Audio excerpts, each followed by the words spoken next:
Here's a rundown of some of the stories that we are working on. Next, his death has sparked outrage across the country. So what does Trayvon Martin's story mean for other African-American teens?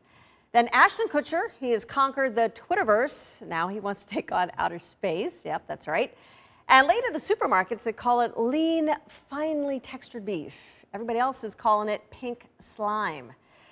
The shooting death of Trayvon Martin, an unarmed black teenager, hits close to home for many African-American families. Black parents are often fearful for their children, particularly boys. Some prepare them with instructions about how to react if stopped by police, even how to behave in public. Corey Dade is a national correspondent at NPR, and he posted an article today about this very subject at the NPR website. He's joining us from Washington. Corey, good to see you. And joining us from New York, blogger Michael Skolnick. Now, he's written a powerful article on his blog, globalgrind.com, entitled White Guy in a Hoodie. And his position is that white people, even wearing hoodies, quote, never look suspicious. So, Corey, I want to start off with you because you wrote this very powerful article, and you say that your parents gave you the talk, if you will, when you were growing up, a list of things that as a black man you should never do. And you outline this. You say never loiter outside anywhere, never leave a store without a shopping bag, never go anywhere alone, never talk back to police, and never doubt that trouble may strike anytime, anywhere. Corey, why did you get that talk? Why did they tell you that? Well, I think part of it was informed by my parents' upbringing. My father was raised in the segregated South. My mother was raised in the Midwest in an integrated environment, but she still experienced racism. So coming to Washington, D.C., it was at a time when I grew up, born and raised in Washington, D.C., about a mile outside the city. It came at a time when the murder rate in D.C. was the highest in the nation. Crack epidemic was just sweeping that city and many other urban cities. And so there were all these challenges. On top of that, you also had perceptions out there. And the rule, the sort of golden rule that my parents gave me was that I have to essentially control for other people's perceptions of me. And that's sort of where it started. And Corey, did you ever have any problems? Were you ever confronted by police or neighbors or people who felt you were suspicious when you grew up?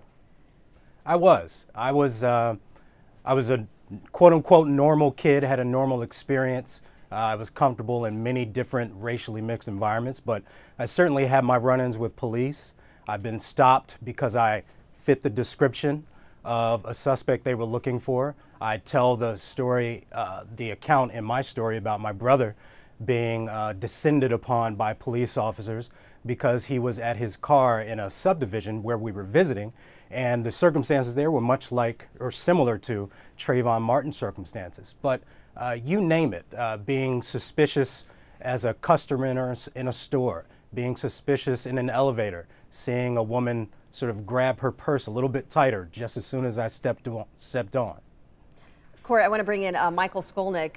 Michael, in your blog, you describe a very different experience as a white person, and you write here, I will never look suspicious, even if I have a black hoodie, a pair of jeans, and white sneakers on. No matter how much the hoodie covers my face or how baggy my jeans are, I will never look out of place to you. Why do you suppose that you're given the benefit of the doubt?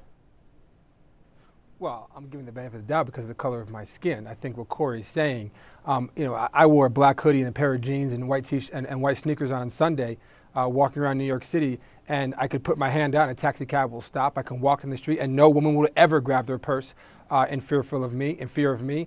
I could go to a restaurant and no one's going to ask me to pay before I eat.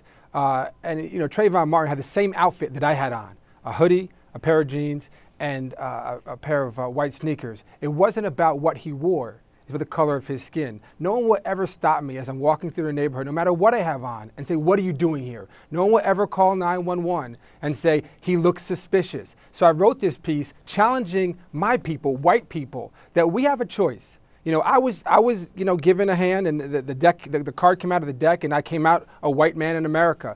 I'm not ashamed of it. I'm not guilty of it. That's what I got. But I do have a choice, and my choice is to stand up for Trayvon Martin and say his death will affect me. If I'm quiet, 2 weeks ago, My white colleagues and my white friends were ferocious about tweeting about Joseph Kony and the Stop Kony movement, which is a great movement. Right. But just 4 days ago, we were quiet, and I don't want to be quiet. Well, Michael, how do you take the burden off of someone like Corey? Because, you know, Corey and many others are saying, look, the burden's on us to alter our behavior, to act slightly differently, you know, to make sure, reassure people that they're okay in the neighborhood. How do you put the burden back on people who are suspicious of black teens?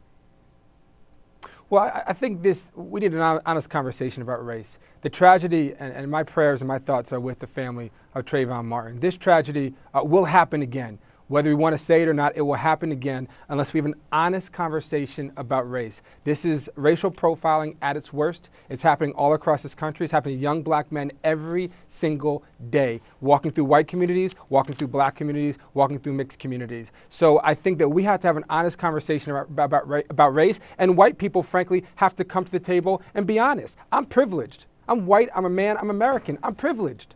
I know I'm privileged. I don't have the same experiences as Corey.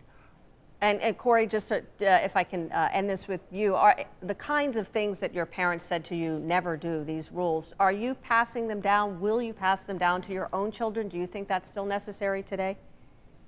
I am a father. I'm a father of a daughter, but to some degree, yes, I will pass them down. I think they will be informed by my own personal experiences, which are a little bit different from my parents, but those lessons have already begun. All right.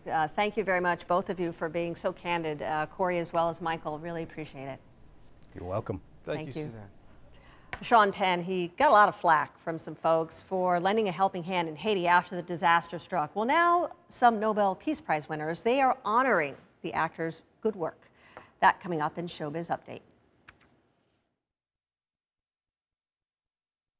Penn will be recognized by a group of Nobel Peace Prize winners.